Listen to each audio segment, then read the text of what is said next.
Palabras de vida del Gran Maestro, capítulo 28. Bases para la recompensa final. Este capítulo está basado en Mateo 19, versos 16 al 30, capítulo 20, versos 1 al 16, Marcos 10, versos 17 al 31 y Lucas 18, versos 18 al 30. Los judíos casi habían perdido de vista la verdad de la abundante gracia de Dios. Los rabinos enseñaban que el favor divino había que ganarlo. Esperaban ganar la recompensa de los justos por sus propias obras. Así su culto era impulsado por un espíritu codicioso y mercenario. Aún los mismos discípulos de Cristo no estaban del todo libres de este espíritu, y el Salvador buscaba toda oportunidad para mostrarles su error. Precisamente antes que él diera la parábola de los obreros, ocurrió un suceso que le brindó la oportunidad de presentar los buenos principios. Mientras iba por el camino, un joven príncipe vino corriendo hacia él y arrodillándose lo saludó con reverencia. «Maestro bueno, ¿qué bien haré para tener la vida eterna?», preguntó. El príncipe se había dirigido a Cristo meramente como a un honrado rabí, no discerniendo en él al Hijo de Dios. El Salvador dijo: «¿Por qué me llamas bueno? Ninguno es bueno, sino uno, es a saber, Dios. ¿En qué te basas para llamarme bueno? Dios es el único bueno.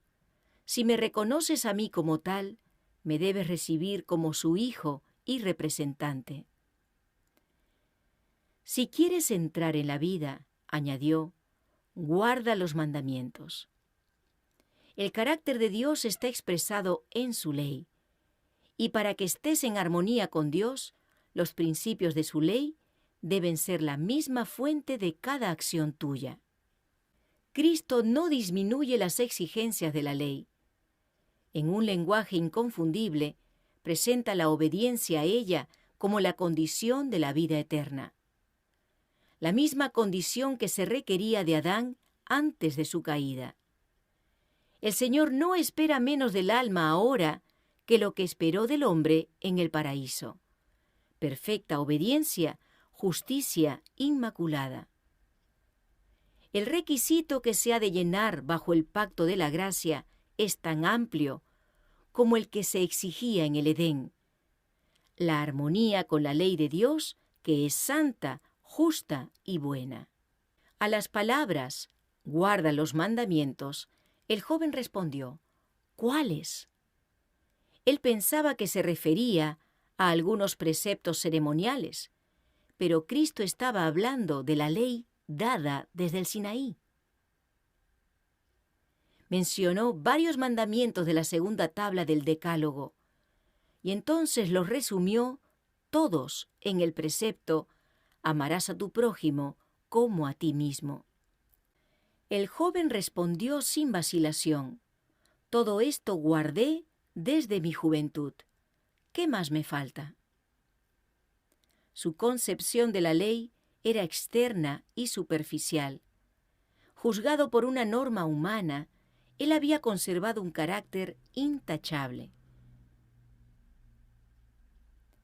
En alto grado, su vida externa había estado libre de culpa. Ciertamente pensaba que su obediencia había sido sin defecto. Sin embargo, tenía un secreto temor de que no estuviera todo bien entre su alma y Dios.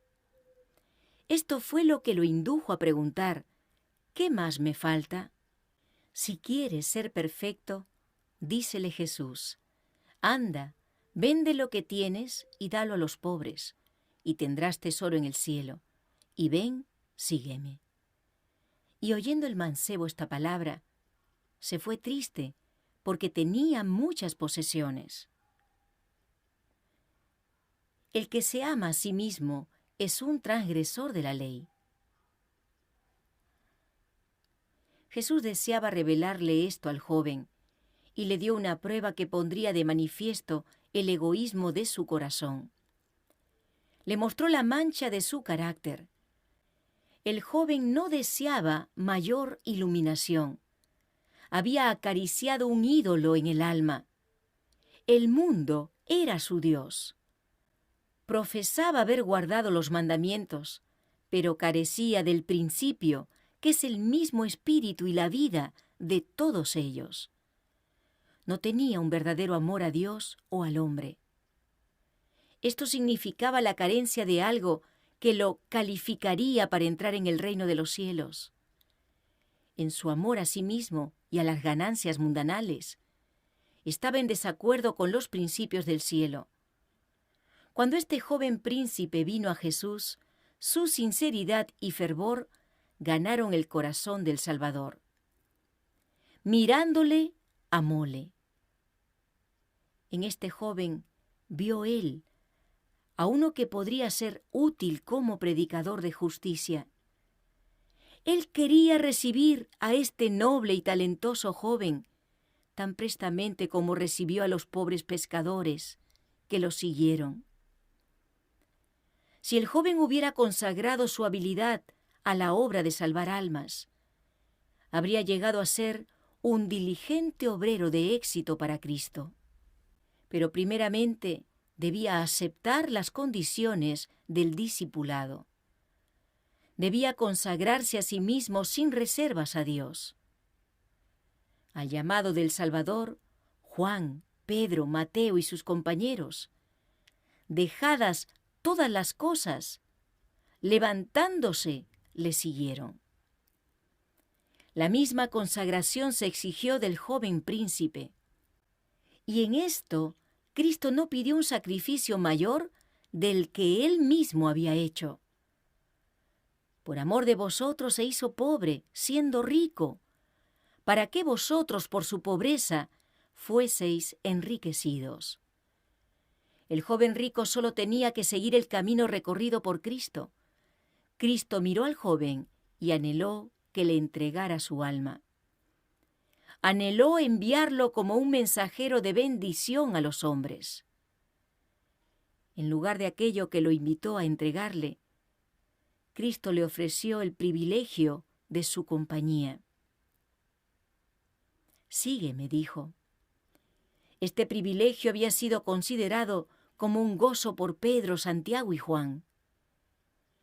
El joven mismo miraba a Cristo con admiración. Su corazón era atraído hacia el Salvador, pero no estaba listo a aceptar el principio del sacrificio propio expresado por el Salvador. Elegía sus riquezas antes que a Jesús. Anhelaba la vida eterna, pero no quería recibir en el alma ese amor abnegado, el único que es vida, y con un corazón pesaroso se apartó de Cristo. Al alejarse el joven, Jesús dijo a sus discípulos: «¿Cuán dificultosamente entrarán en el reino de Dios los que tienen riquezas?» Estas palabras asombraron a los discípulos. Se les había enseñado a considerar a los ricos como los favoritos del cielo. Ellos mismos esperaban recibir riquezas y poder mundanos en el reino del Mesías. Y si el rico no entraba en el reino de los cielos, ¿qué esperanza podría haber para el resto de los hombres? Mas Jesús, respondiendo, les volvió a decir: «Hijos, cuán difícil es entrar en el reino de Dios los que confían en las riquezas. Más fácil es pasar un camello por el ojo de una aguja que el rico entrar en el reino de Dios». Y ellos se espantaban más. Ahora se daban cuenta de que ellos mismos estaban incluidos en la solemne amonestación. A la luz de las palabras del Salvador, fue revelado su propio anhelo secreto de poder y riquezas. Con dudas respecto a ellos mismos, exclamaron: «¿Y quién podrá salvarse?». Entonces Jesús, mirándolos, dice: «Para los hombres es imposible, mas para Dios no, porque todas las cosas son posibles para Dios. Un hombre rico como tal no puede entrar en el reino de los cielos. Su riqueza no le da ningún título a la herencia de los santos en luz. Es sólo por la gracia inmerecida de Cristo como un hombre puede hallar entrada en la ciudad de Dios. No menos para el rico que para el pobre son las palabras que habló el Espíritu Santo. No sois vuestros, porque comprados sois por precio. Cuando los hombres crean esto, considerarán sus posesiones como un préstamo que ha de ser usado como Dios dirija, para la salvación de los perdidos y el consuelo de los que sufren y los pobres. Para el hombre esto es imposible, porque el corazón se adhiere a su tesoro terrenal. El alma que está unida en servicio a Mamón es sorda al clamor de la necesidad humana. Pero para Dios todas las cosas son posibles. Al contemplar el incomparable amor de Cristo, el corazón egoísta será ablandado y subyugado. El hombre rico será inducido, como lo fue Saulo el fariseo, a decir: las cosas que para mí eran ganancia, he las reputado pérdidas por amor de Cristo. Y ciertamente, aún reputo todas las cosas pérdida por el eminente conocimiento de Cristo Jesús, mi Señor. Entonces, no considerarán nada como suyo propio. Se regocijarán de considerarse a sí mismos como mayordomos de la multiforme gracia de Dios, y por su causa, siervos de todos los hombres. Pedro fue el primero en reponerse de la secreta convicción obrada por las palabras del Salvador. Pensó con satisfacción en lo que él y sus hermanos habían abandonado por Cristo. He aquí, dijo, nosotros hemos dejado todo y te hemos seguido. Recordando la promesa condicional hecha al joven príncipe, ¿tendrás tesoros en el cielo? Ahora preguntó qué habían de recibir él y sus compañeros como recompensa por sus sacrificios.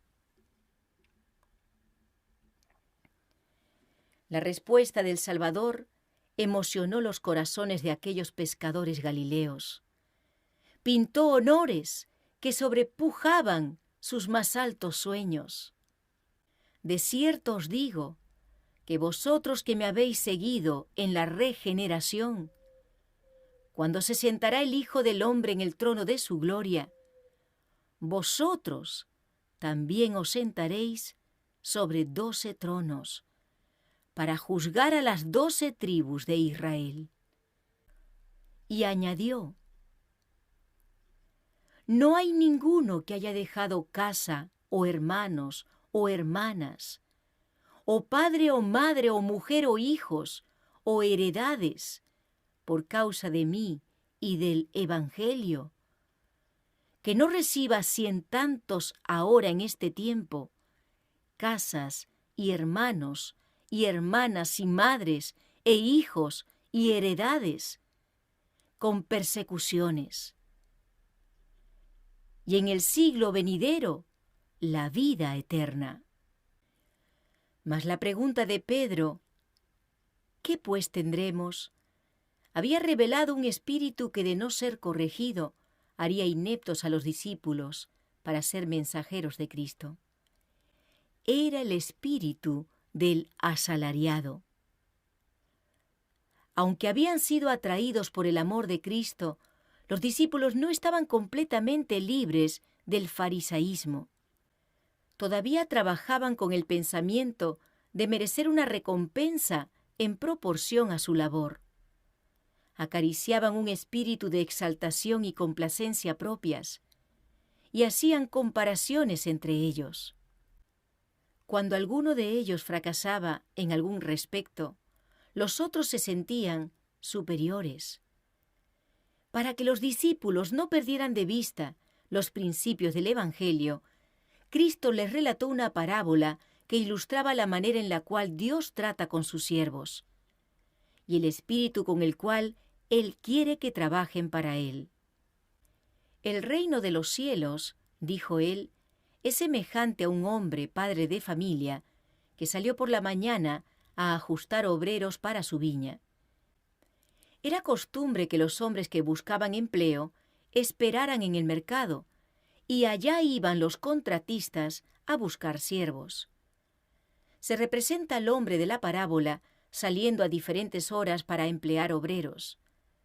Aquellos que son empleados en las primeras horas convienen en trabajar por una suma determinada. Los que son ajustados más tarde dejan su sueldo al juicio del dueño de casa.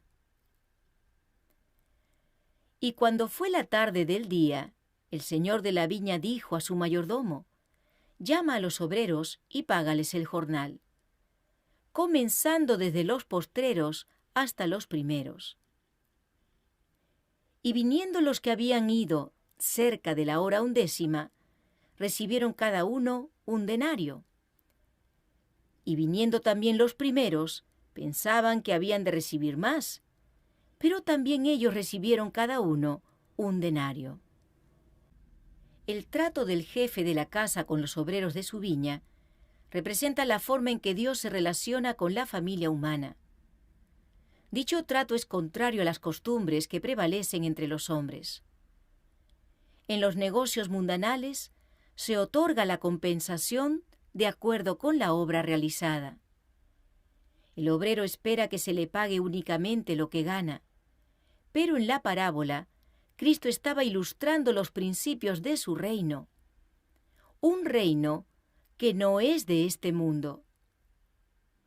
Él no se rige por una norma humana. El Señor dice: «Mis pensamientos no son vuestros pensamientos, ni vuestros caminos mis caminos». Como son más altos los cielos que la tierra, así son mis caminos más altos que vuestros caminos, y mis pensamientos más que vuestros pensamientos. En la parábola, los primeros obreros convinieron en trabajar por una suma estipulada y recibieron la cantidad que se había especificado, nada más. Los que fueron ajustados más tarde creyeron en la promesa del patrón: «Os daré lo que fuere justo». Mostraron su confianza en él, no haciendo ninguna pregunta con respecto a su salario. Confiaron en su justicia y equidad, y fueron recompensados, no de acuerdo con la cantidad de su trabajo, sino según la generosidad de su propósito. Así, Dios quiere que confiemos en aquel que justifica al impío. Concede su recompensa no de acuerdo con nuestro mérito, sino según su propio propósito, que hizo en Cristo Jesús, nuestro Señor. No por obras de justicia que nosotros habíamos hecho, mas por su misericordia nos salvó. Y en favor de aquellos que confían en Él, obrará mucho más abundantemente de lo que pedimos o entendemos. No es la cantidad de trabajo que se realiza o los resultados visibles, sino el espíritu con el cual la obra se efectúa, lo que le da valor ante Dios. Los que vinieron a la viña a la hora 11 estaban agradecidos por la oportunidad de trabajar. Sus corazones estaban llenos de gratitud hacia la persona que los aceptó.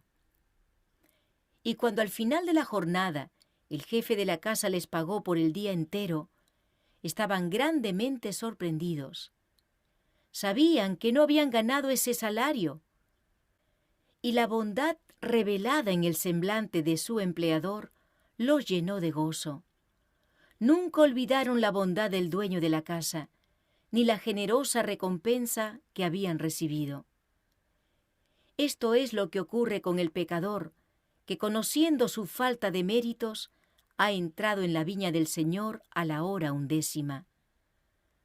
Su tiempo de servicio parece muy corto, no se siente digno de recompensa alguna, pero está lleno de gozo, porque por lo menos Dios lo ha aceptado. Trabaja con un espíritu humilde y confiado, agradecido por el privilegio de ser un colaborador de Cristo. Dios se deleita en honrar este espíritu. El Señor desea que confiemos en Él, sin hacer preguntas con respecto a nuestra recompensa. Cuando Cristo mora en el alma, el pensamiento de recompensa no primará. Este no es el motivo que impulsa nuestro servicio. Es cierto que en un sentido secundario debemos tener en cuenta la recompensa. Dios desea que apreciemos las bendiciones que nos ha prometido. Pero no quiere que estemos muy ansiosos por la remuneración, ni que pensemos que por cada deber hemos de recibir un galardón. No debemos estar tan ansiosos de obtener el premio como de hacer lo que es recto, independientemente de toda ganancia. El amor a Dios y a nuestros semejantes debe ser nuestro motivo.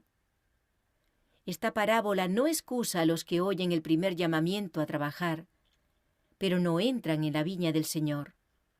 Cuando el dueño de la casa fue al mercado a la hora 11 y encontró a algunos hombres sin ocupación, dijo: ¿Por qué estáis aquí todo el día ociosos? La respuesta fue: porque nadie nos ha ajustado. Ninguno de los que fueron llamados hacia la tarde del día estaba allí por la mañana. No habían rechazado el llamamiento. Aquellos que rechazan y luego se arrepienten, hacen bien en arrepentirse, pero no es seguro jugar con el primer llamamiento de la misericordia. Cuando los trabajadores de la viña recibieron cada uno un denario, los que habían comenzado a trabajar temprano en el día se ofendieron. ¿No habían trabajado ellos durante 12 horas? Razonaron. ¿Y no era justo que recibieran más que aquellos que habían trabajado solamente 1 hora en la parte más fresca del día? Estos postreros solo han trabajado 1 hora, dijeron, y los has hecho iguales a nosotros, que hemos llevado la carga y el calor del día. Amigo, respondió el patrón a uno de ellos, no te hago agravio. ¿No te concertaste conmigo por un denario? Toma lo que es tuyo y vete. Mas quiero dar a este postrero como a ti. ¿No me es lícito a mí hacer lo que quiero con lo mío? ¿O es malo tu ojo porque yo soy bueno? Así los primeros serán postreros y los postreros primeros. Porque muchos son llamados, mas pocos escogidos. Los primeros trabajadores de la parábola representan a aquellos que a causa de sus servicios exigen que se los prefiera sobre los demás. Realizan su obra con espíritu de congratulación propia y no ponen en ella abnegación y sacrificio. Pueden haber profesado servir a Dios durante toda su vida, pueden haber sido delanteros en soportar duros trabajos, privaciones y pruebas, y por lo tanto se creen merecedores de una gran recompensa. Piensan más en el pago que en el privilegio de ser siervos de Cristo. Según ellos, sus labores y sacrificios los hacen acreedores a un honor mayor que los demás. Y debido a que esta pretensión no es reconocida, se ofenden. Si pusieran en su trabajo un espíritu amante y confiado, continuarían siendo los primeros, pero su disposición a quejarse y protestar es contraria al Espíritu de Cristo y demuestra que ellos son indignos de confianza. Revelan su deseo de engrandecimiento personal, su desconfianza en Dios, sus celos y mala voluntad hacia sus hermanos. La bondad y la liberalidad del Señor es para ellos solo motivo de murmuración. Así muestran que no hay relación entre sus almas y Dios. No conocen el gozo de cooperar con el artífice maestro. No hay nada más ofensivo para Dios que este espíritu estrecho y egoísta. Él no puede trabajar con nadie que manifieste estos atributos. Los que los albergan son insensibles a la influencia de su espíritu. Los judíos habían sido llamados primero a la viña del Señor, y por causa de eso eran orgullosos y justos en su propia opinión. Consideraban que sus largos años de servicio los hacía merecedores de una recompensa mayor que los demás. No los exasperaba más que una insinuación de que los gentiles habían de ser admitidos con iguales privilegios que ellos en las cosas de Dios. Cristo amonestó a los discípulos que fueron llamados en primer término a seguirle, a que no se acariciase entre ellos el mismo mal. Él vio que un espíritu de justicia propia sería la debilidad y la maldición de la Iglesia. Los hombres pensarían que podrían hacer algo para ganar un lugar en el reino de los cielos. Se imaginarían que cuando hubieran hecho cierto progreso, el Señor les ayudaría. Así habría abundancia del yo y poco de Jesús. Muchas personas que hubieran hecho un poco de progreso se envanecerían y se pensarían superiores a los demás.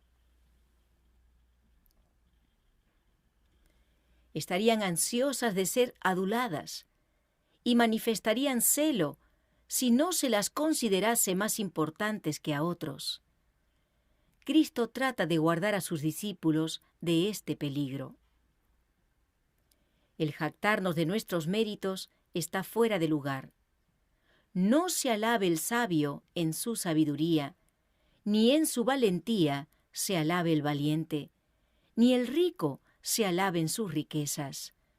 Mas alabes en esto el que se hubiere de alabar, en entenderme y conocerme, que yo soy Jehová, que hago misericordia, juicio y justicia en la tierra, porque estas cosas quiero, dice Jehová.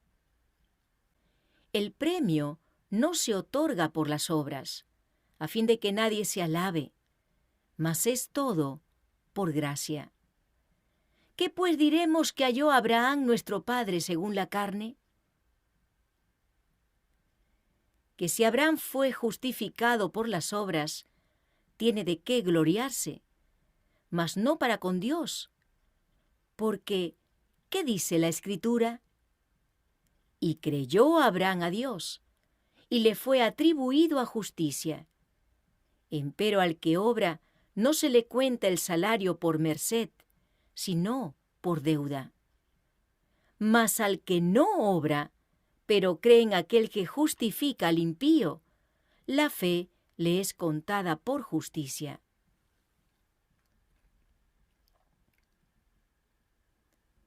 Por lo tanto, no hay motivo para que uno se gloríe sobre otro o manifieste envidia hacia otro. Nadie obtiene un privilegio superior a otro, ni puede alguien reclamar la recompensa como un derecho. El primero y el último han de ser participantes en la gran recompensa eterna, y el primero debe dar alegremente la bienvenida al último. Aquel que envidia la recompensa de otro, olvida que él mismo es salvado solo por gracia. La parábola de los trabajadores condena todos los celos y las sospechas. El amor se regocija en la verdad y no hace comparaciones envidiosas. El que posee amor compara únicamente la belleza de Cristo con su propio carácter imperfecto. Esta parábola es una amonestación a todos los obreros. Por largo que sea su servicio, por abundantes que sean sus labores, acerca de que sin el amor hacia los hermanos, sin humildad ante Dios, ellos no son nada. No hay religión en la entronización del yo. Aquel que hace de la glorificación propia su blanco, se hallará destituido de aquella gracia que es lo único que puede hacerlo eficiente en el servicio de Cristo. Toda vez que se condesciende con el orgullo y la complacencia propia, la obra se echa a perder. No es la cantidad de tiempo que trabajamos, sino nuestra propia disposición y nuestra fidelidad en el trabajo, lo que lo hace aceptable a Dios. En todo nuestro servicio se requiere una entrega completa del yo. El deber más humilde, hecho con sinceridad y olvido de sí mismo, es más agradable a Dios que el mayor trabajo cuando está echado a perder por el engrandecimiento propio.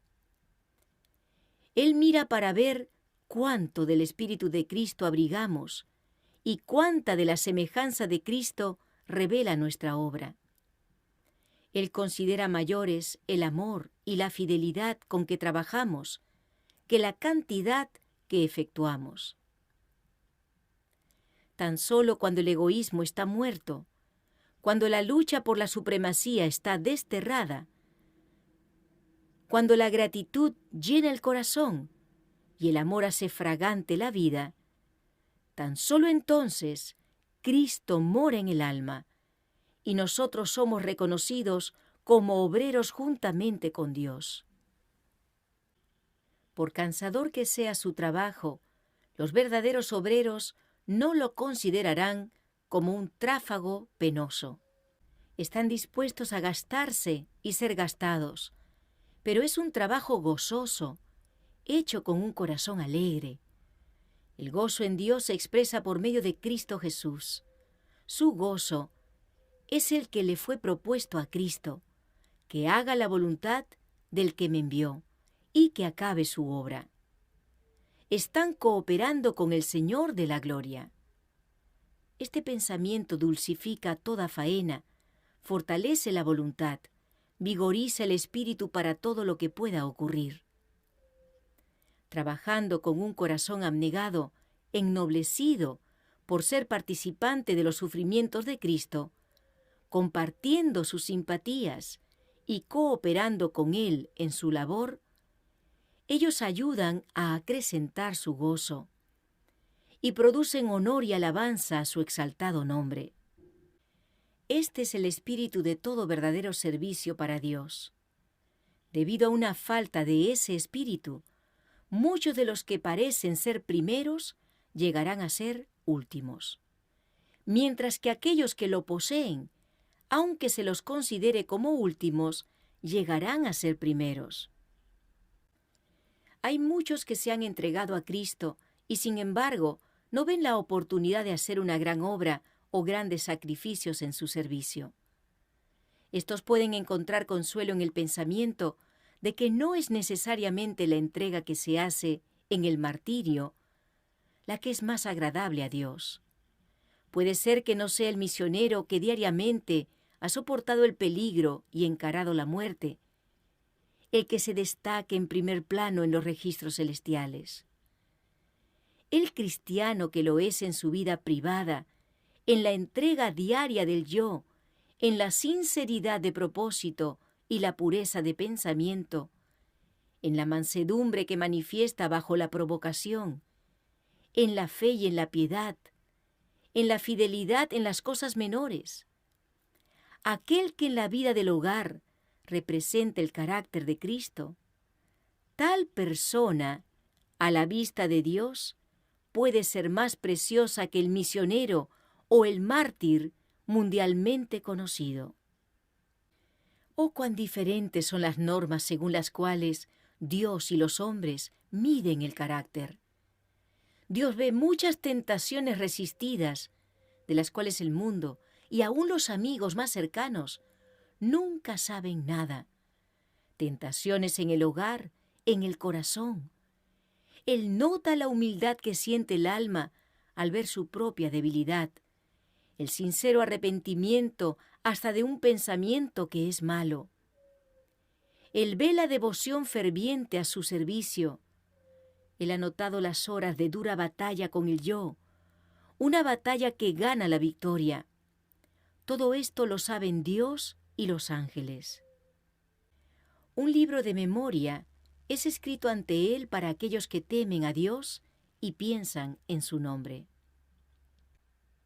El secreto del éxito no ha de ser hallado en nuestro conocimiento, en nuestra posición, en el número que constituimos o en los talentos que se nos han confiado, ni en la voluntad del hombre. Sintiendo nuestra deficiencia, hemos de contemplar a Cristo. Y por medio de aquel que es la fuerza de toda fuerza, el pensamiento de todo pensamiento, la persona voluntaria y obediente obtendrá una victoria tras otra. Y por corto que sea nuestro servicio o humilde nuestro trabajo, si con una fe sencilla seguimos a Cristo, no seremos chasqueados en cuanto a la recompensa. Aquello que aún los mayores o los más sabios hombres no pueden ganar, el más débil y el más humilde pueden recibir. Los áureos portales del cielo no se abrirán ante el que se exalta a sí mismo. No darán paso a los de espíritu soberbio, pero los eternos portales se abrirán de par en par ante el toque tembloroso de un niñito. Bendita será la recompensa de gracia concedida a los que trabajaron por Dios con simplicidad de fe y amor.